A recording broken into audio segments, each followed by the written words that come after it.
way Barbie was marketed. It was all about the method dressing, the fashion, the clothes, the world building. There wasn't any of this Ryan and Margot and a secret hot affair type of thing.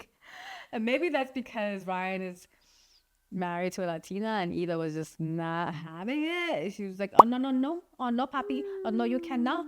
That's a horrible accent. That sounded more like J-Lo probably. But I can't see Eva Mendes allowing her man, as she calls it, to be roped into marketing the film on them being in a fake relationship. She's like, no. And I didn't need that in order to make $1 bazillion. Like, it wasn't necessary.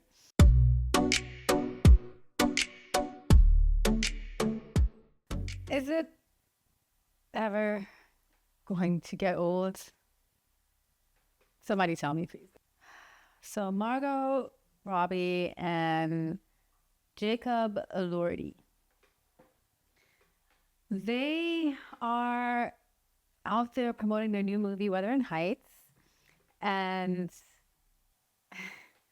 it's getting really inappropriate. There was nothing appropriate about this. Hi, everyone. If you're new here, my name is Camille Hugh, and I'm a writer and a filmmaker who makes grounded romantic comedies about Black women finding their happily ever afters, which everyone can enjoy. And I am here today to talk about the Fauxmance, fake romance, and the marketing, the ways in which a lot of romantic comedies, you know, I'm a rom-com girly. I write romantic comedies and I make them. And it just always seems like whenever there's a new romance, rom-com, romantic dramedy that comes out, the way that they feel they have to market the movie is by pretending as though the leads are in a relationship.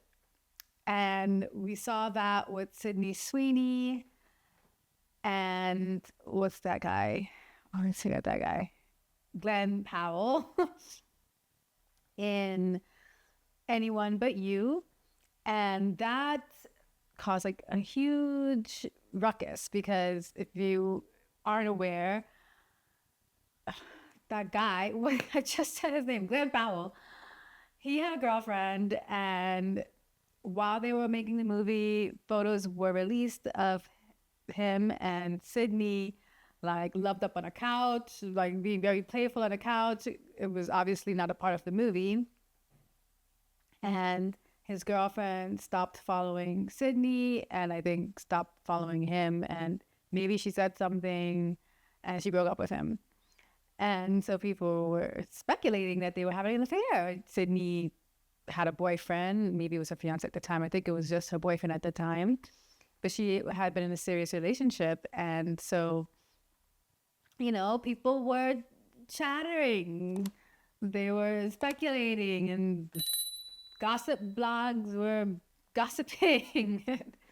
You know, it was piping hot tea, and people were just talking about it. And then, of course, by virtue of people talking about the leads, they were talking about the movie, or they were excited to see the movie. I mean, the movie was getting promoted. Every time people would mention the scandal, they would mention that they were working together on this movie, and people were getting excited to see the movie. And that movie did really, really well. And then after the movie came out, Glenn actually admitted to it all being Sydney Sweeney's genius idea. You know, if he was saying that people didn't give her enough credit, or she's a lot smarter than you think, because she came up with the idea to pretend that they were in this relationship, and that would get people talking and get buzz around the film. And he was saying that something like maybe she was better at it than he was, something to that effect. Because it was all just fake. It's just acting, you know, and she was not interested in him romantically. Like it was news to him or something when she said that she admitted to that being the plan all along. But anyways, we see this a lot. Every time there's a new movie, there's some type of, not every time, but often enough, we see the leads either getting really lovey-dovey on the red carpet or during promos, or it just, with their online activity, if they're liking each other's posts or leaving comments on the Instagram, that's kind of, people decode it, and it's becomes this little game. And it's kind of no different with this new Wuthering Heights movie starring Margot and Jacob. I've heard tidbits about Margot saying things like how just gushing and how much she loves him and adores him, and she's like codependent on him. And every time she'd be in the room, she'd be looking for him, and he filled her trailer, her green room or something with roses for Valentine's Day, but he did it in character, and they had matching rings, and she was just waxing poetic about how thoughtful he is, and how when they were filming, there was some scene in the rain, and he used his hands, because he's like 7 feet tall or something, to block the rain, and that wasn't scripted, and she just about melted. It was like splish splash when that happened, because no one had ever been a human shield for her before, and she was just saying how it was just his natural inclination to do that, because he's just so romantic and so sweet, and it was like he didn't even get why they were so enamored, because it's just like everyday normal occurrence. That's just how he is. He's amazing. And people were saying, well, that's kind of inappropriate. Isn't she married? And didn't she just have a baby? And should she be gushing about this man like this? And I think it's fair to say, because Margot and her partner, her husband, I think, they've been together for a very long time, and I believe they're producing this movie. They have this powerhouse company that produces movies. They're kind of like the opposite of Ryan and Blake. They're like, Blake and Ryan's kind of like the evil version. They're like the power couple, but the good version, or the nice version. And no one seems to have any problems with them, and they seem to be decent people. And the whole thing with Margot, she got the role for Barbie over Blake, and so I think those couples are in constant competition with each other. But anyways, so people are saying, oh, they have some intense chemistry, and they have like something going on. But honestly, I believe that it's just the good old standby. It's nothing new to see here, folks. They think we're stupid. Like, I do not believe that Margot is having an affair with that man. And even when I see them on the red carpet, I saw them together, and she didn't look very comfortable around him. Like, I didn't really feel any great chemistry, and obviously I haven't seen the movie, but just going off of their body language and how they interact, like, when you really, really like someone, you act a certain way. She wasn't, I don't know, she just wasn't giving me that vibe, and I think it's all a part of the marketing plan for her to say these kind of bizarre or strange things to draw attention to the movie. And we've seen it time immemorial, and I'm kind of sick of it. Like, is this the only way that we can promote these movies? At least with her Barbie movie, there wasn't any fake relationship between her and Ryan. I don't think Eva was going to be having that. She's like, no, you cannot fake being in a relationship with Margot to sell your movie. I don't care if it's going to give you extra clicks. Eva was like, I'm not having that, baby. No. She was bringing out the feisty. Is that racist? Anyway, so with Barbie, it was all just about the clothes and the color pink. It's like, that's how they were kind of marketing that movie. Method dressing. So you have that, and that was a romance movie. I'm trying to think of like some other romance movies. Like the last What It Ends With Us was not a romance. It was kind of, sort of, one way to market your movie is to have a market it on the riffs, or that the leads hate each other instead of them having an affair. And that'll get people talking for sure.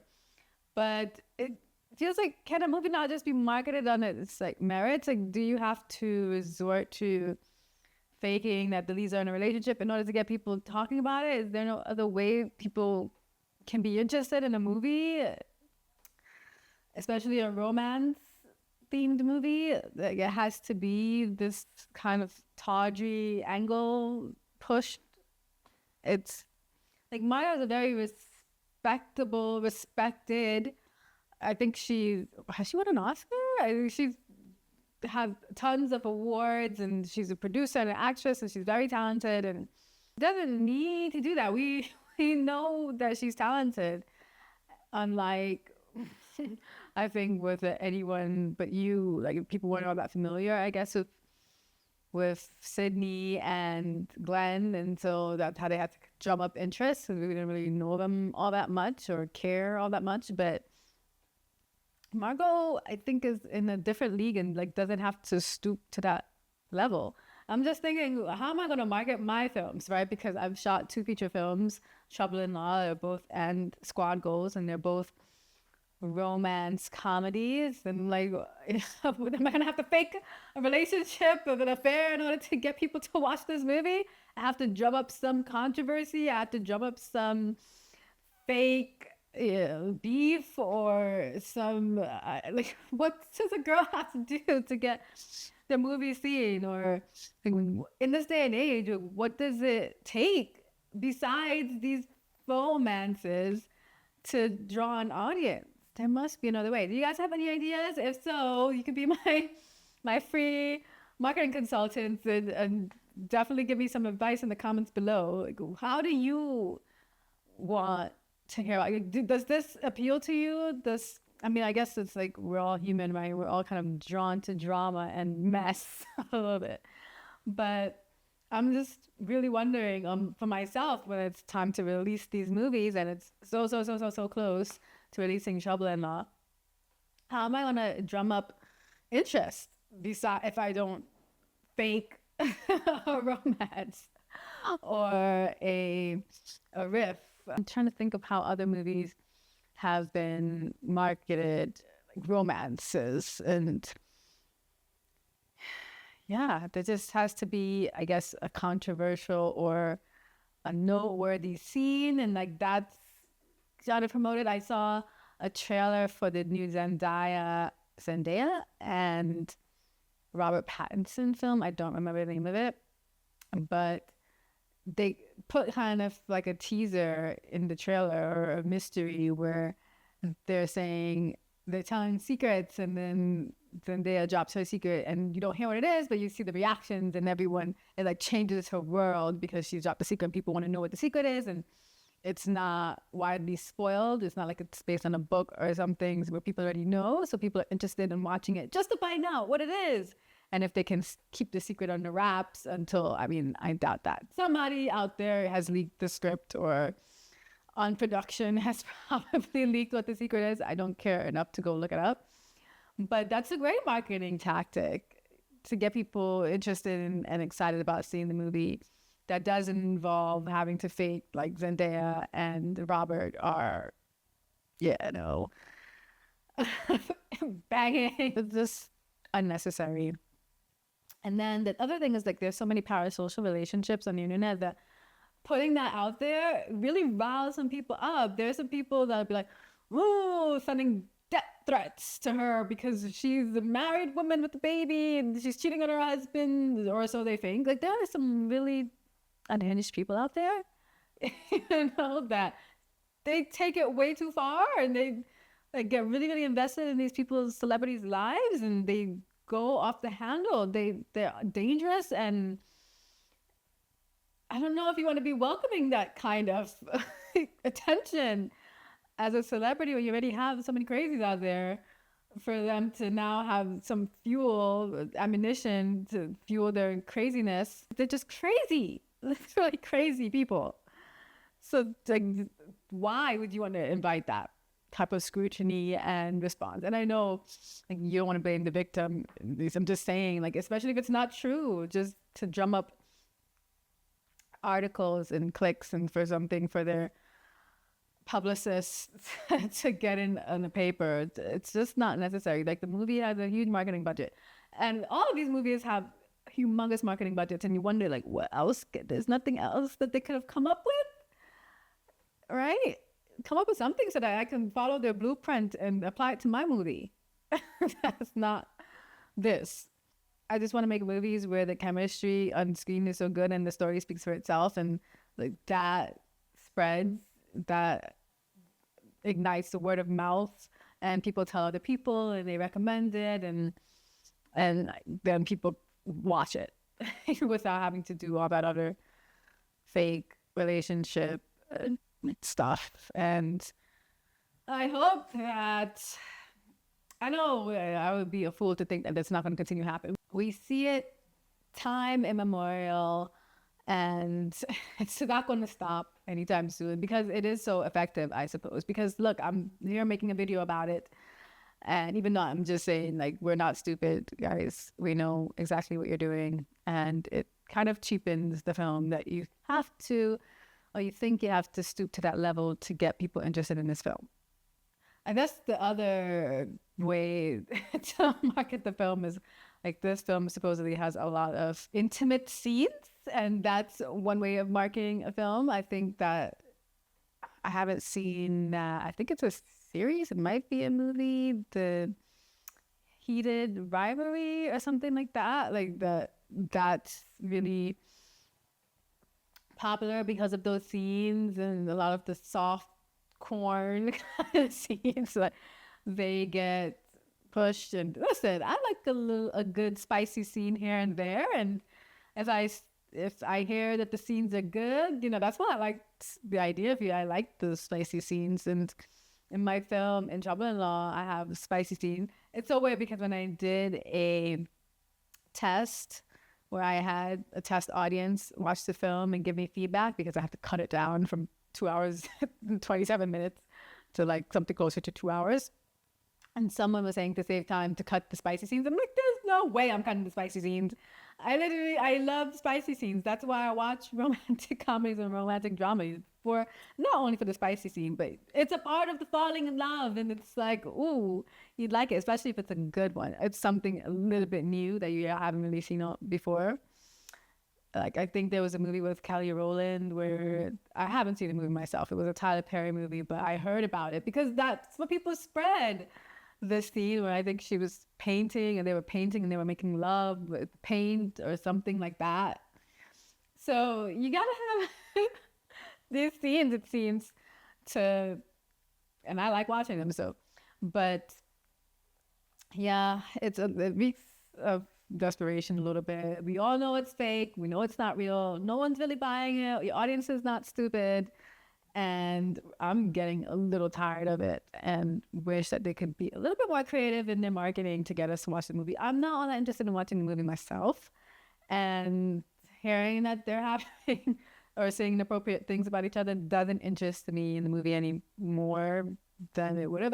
Now it's on my radar and I know about it because of that. So I guess it has been successful in that regard. You think about it, like, every single movie that, let's say, someone who does a lot of rom-coms, in every single movie, they're rumored to be having an affair with their partner. Now, I know that there are actors like this who probably do get really swept up and caught up, and they do fall in love with their co-stars. But imagine, like, you're making films, and like every single film you're rumored to be having an affair with your co-star. It's a little bit tiring, and people are just gonna see you in a horrible light. Especially if it's not true. Why paint yourself like that? Like, it's just, gotta do better. Do better, guys. Stop with the affair marketing. Treat your audience with some respect and give us more credit. We have sense. And Margot has been with her man for a long, long time. Like, they just had a baby. Not to say that just because they had a baby, their relationship is rock solid, but I don't think she's gonna be leaving him for Jacob. And I really don't see it. I don't see the chemistry between them. I don't believe it at all.